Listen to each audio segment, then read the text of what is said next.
Assalamualaikum warahmatullahi wabarakatuh.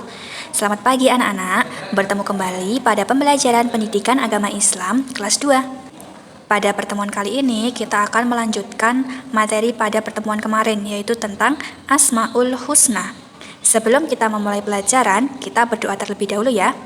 Sikap berdoa, tangan diangkat, pandangan menunduk. A'udzu billahi minasyaitonir rajim. Bismillahirrahmanirrahim. Raditu billahi rabbah wa bil islami dina wa bim muhammadin nabiyya wa rasula. Rabbi zidni ilma warzuqni fahmah. Amin. Semoga kita diberi kemudahan dalam memahami materi pelajaran hari ini. Amin ya robbal alamin. Pada pertemuan kali ini kita akan belajar tentang Asmaul Husna. Ada 4 ya. Apa saja? Yaitu ada Al-Jabbar, Al-Mutakabir, Al-Khaliq, dan Al-Bari. Tujuan pembelajarannya adalah yang pertama, terbiasa membaca kalimat thayyibah. Kemudian, menunaikan ibadah dengan tertib. Yang ketiga, melaksanakan tugas-tugas sekolah dengan baik, mengikuti aturan dan tata tertib sekolah. Kelima, menghafalkan Asmaul Husna. Ada 4 tadi, Al-Jabbar, Al-Mutakabir, Al-Khaliq, dan Al-Bari. Selain menghafalkan, anak-anak harus bisa menyalin Asmaul Husna. Nama-nama Asmaul Husna itu harus bisa menulisnya, disalin. Ada Al-Jabbar, Al-Mutakabir, Al-Khaliq, dan Al-Bari. Langsung saja ya nak. Pada pertemuan hari ini kita akan belajar tentang Asmaul Husna. Ada Al-Jabbar, Al-Mutakabir, Al-Khaliq, dan Al-Bari. Apa anak-anak masih ingat apa itu Asmaul Husna? Siapa yang masih ingat? Asmaul Husna adalah nama-nama yang baik bagi Allah atau nama-nama Allah yang indah. Kemudian, apa setelah belajar Asmaul Husna, anak-anak lebih semangat untuk belajar Asmaul Husna? Kan kemarin sudah tahu, Al-Jabbar itu artinya Maha Agung Allah. Al-Mutakabir, Maha memiliki keagungan.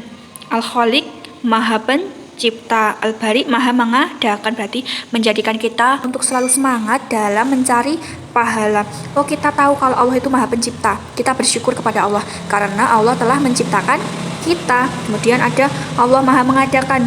Allah menciptakan tumbuhan untuk manusia.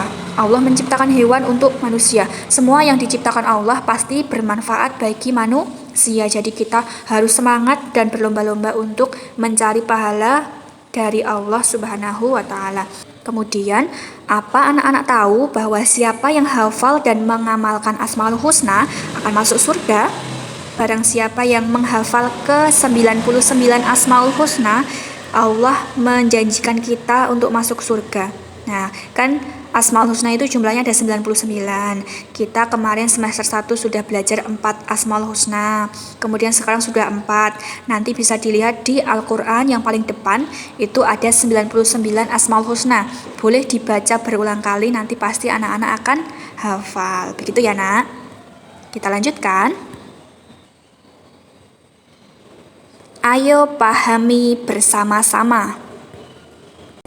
Anak solih dan solihah yang ada di rumah, tahu tidak kalau Allah itu memiliki nama-nama yang baik. Nah, nama-nama yang baik bagi Allah disebut Asmaul Husna. Berapa ya jumlahnya ya? Ada yang tahu? Jumlah Asmaul Husna adalah 99.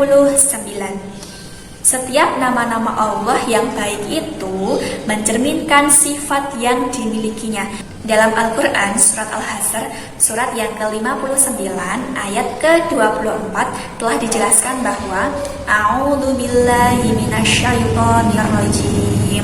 Bismillahirrahmanirrahim. Huwallahul khaliqul bari'ul musawwir. Lahul asmaul husna. Apa artinya? Artinya adalah dialah Allah Subhanahu wa Ta'ala yang menciptakan, yang mengadakan, yang membentuk rupa, dan yang mempunyai asmaul husna. Jadi dalam Al-Quran sudah dijelaskan ya, bahwa yang memiliki Asmaul Husna hanyalah Allah saja.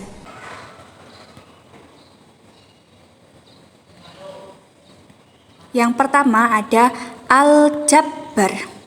Al-Jabbar, Al-Jabbar. Al-Jabbar artinya Maha Agung Allah. Allah adalah Zat yang Maha Agung. Maha suci Allah Subhanahu wa Ta'ala yang memiliki segala kebesaran dan keagungan. Jadi Allah itu Maha Agung. Allah yang memiliki sifat Maha Agung. Kemudian yang kedua ada Al-Mutakabbir. Al-Mutakabbir. Al-Mutakabbir artinya Maha memiliki keagungan. Hanya Allah saja yang memiliki keagungan ini. Keagungan dan ketinggian Allah Subhanahu wa Ta'ala sangat sempurna, jadi tidak berkurang sedikit pun. Kemudian yang ketiga ada Al-Khaliq. Al-Khaliq. Al-Khaliq artinya Maha Pencipta.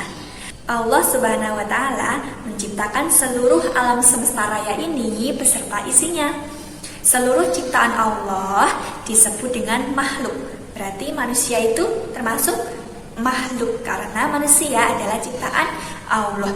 Berarti tumbuhan itu namanya juga makhluk karena diciptakan oleh Allah. Kemudian hewan juga merupakan makhluk ciptaan Allah. Allah Subhanahu wa Ta'ala menciptakan air, awan, dan tumbuh-tumbuhan. Apalagi banyak ya, tidak hanya itu. Ada manusia, hewan, tumbuhan, gunung, langit, bintang, dan lain sebagainya. Nah, seluruh ciptaan Allah itu tidak ada satupun yang sia-sia. Misalnya tumbuhan bisa bermanfaat untuk manusia, hewan bermanfaat juga. Dan masih banyak lagi ciptaan Allah yang sangat bermanfaat. Selanjutnya, yang keempat ada Al-Bari. Al-Bari. Al-Bari artinya adalah Maha Mengadakan. Allah Subhanahu wa Ta'ala yang mengadakan segala sesuatu. Ada ikan, ada air laut yang asin, ada awan yang menjadi hujan, kemudian ada gunung yang berisi batu dan pasir. Itu semua yang mengadakan, yang membuat adalah Allah. Hanya Allah yang bisa membuat ya. Kalau manusia bisa membuat tidak? Bisa membuat, tapi bahan-bahannya dari Allah. Misalnya bisa membuat meja. Meja itu kan dari kayu. Kayu itu kan tumbuhan ya. Jadi tumbuhannya itu dari Allah. Manusia juga bisa membuat, tapi bahannya dari Allah. Yang bisa membuat segala sesuatu hanyalah Allah saja. Kalimat hikmahnya adalah, kita baca bersama-sama ya nak. A'udzu billahi minasyaitonir rajim. Bismillahirrahmanirrahim. Walillahil asmaul husna fad'uhu biha. Wadharul ladzina yulhiduna fi asma'ih. Sayujzauna ma kanu ya'malun. Kita baca sekali lagi. A'udzu billahi minasyaitonir rajim. Bismillahirrahmanirrahim. Walillahil asmaul husna fad'uhu biha. Wadharul ladzina yulhiduna fi asma'ih. Sayujzauna ma kanu ya'malun. Shadaqallahul azim. Apa artinya? Artinya adalah hanya milik Allah Subhanahu wa Ta'ala Asmaul Husna. Maka bermohonlah kepadanya dengan menyebut Asmaul Husna itu. Berarti anak solih dan solihah harus tahu bahwa Asmaul Husna itu hanya milik Allah. Maka kita hanya bisa memohon kepadanya. Dengan cara apa? Dengan cara menyebut Asmaul Husna itu. Misalnya saat kita selesai sholat, kita bisa menyebut beberapa Asmaul Husna untuk memohon kepada Allah. Quran Surat Al-A'raf, surat ke-7 ayat 180. Terima kasih atas waktu yang telah anak-anak luangkan untuk belajar bersama Bu Fitri. Semoga pembelajaran kali ini dapat memudahkan kalian dalam memahami materi pelajaran. Bu Fitri akhiri pembelajaran kali ini dengan membaca hamdalah bersama-sama. Alhamdulillahirabbil alamin. Wassalamualaikum warahmatullahi wabarakatuh.